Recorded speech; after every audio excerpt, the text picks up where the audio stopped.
କରୁଛ କିଛି କାମ ଥିଲା ଦେଖ ବାବା ତମେ ହଉଛ ଏ ଅଞ୍ଚଳର ଜଣେ ଉଦୀୟମାନ ଶିଳ୍ପପତି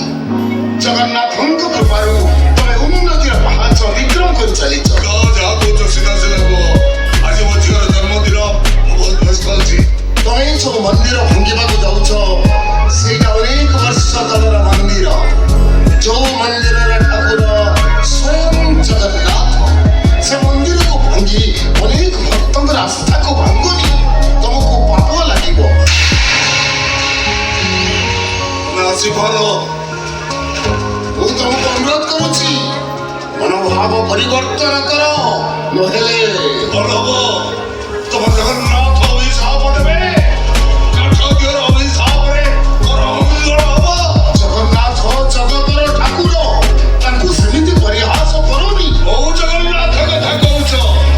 ମନ୍ଦିରର ଅନ୍ଧାରିଆ ଗମ୍ଭୀରା ଭିତରେ ବସିଥିବା ଜଗନ୍ନାଥ ଆରେ ସିଏ ତ ସବୁଠାରୁ ବଡ଼ ଅସହାୟ ବଡ଼ ଭିକାରୀଟା ଅନ୍ୟର ହାତ ଟେକାକୁ ଯେତାଇ ରହିଥା ମଣିଷ ବଦଳେ ଯୋଉ ଠାକୁର ଉପବାସ ରହେ ସେ ଠାକୁର ସାମର୍ଥ୍ୟ ବଦଳେ এইটা তোমার অহংকার নহে তো ହୁଏତ ତମ ଭାବନା ଭୁଲ ନୁହଁ କୋଉଠି ଥିଲା ତମ ଜଗନ୍ନାଥ ଯେତେବେଳେ ମୋ ବାପା ମା ଆମ ଭାଇ ଭଉଣୀଙ୍କ ମୁହଁରେ ଗଣ୍ଡେ ଆହାର ଦେବା ପାଇଁ 12 ଭଳି 13 ପିଣ୍ଡା ହଉଥିଲେ କୋଉଠି ଥିଲା ତମ ଜଗନ୍ନାଥ ଯେତେବେଳେ ଆମେ ଭାଇ ଭଉଣୀ 3 ଜଣ ଉପବାସ ଭୋକରେ ଖରା ହେଲେ ଗଛ ଭଳି ଆଶ୍ରୟ ନେଉଥିଲୁ ତ ବର୍ଷା ହେଲେ ସ୍କୁଲ ବାରଟାରେ ଶୋଉଥିଲୁ କୋଉଠି ଥିଲା ତମ ଜଗନ୍ନାଥ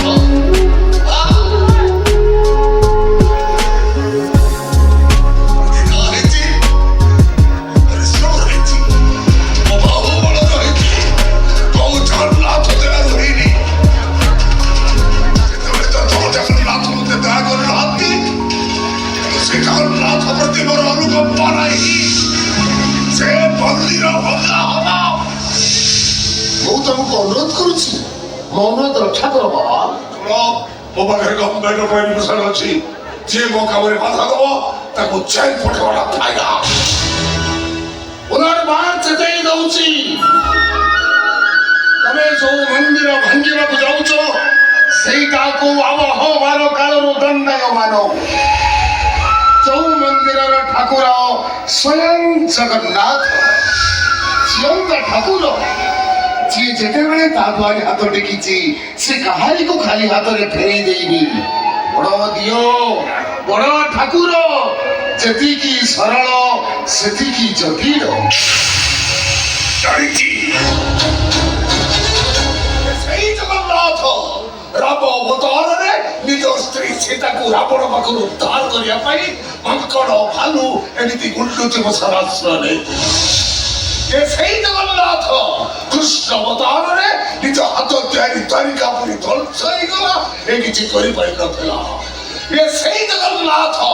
ବିଧର୍ମୀ କଳ ପାଣ ଭୟରେ ଯିଏ ଆତ୍ମଗୋପନ କରିଥିଲା ଏ ସେଇ ଜଗନ୍ନାଥ 600 ଲଙ୍କ ଦୁର୍ଭିକ୍ଷ ସମୟରେ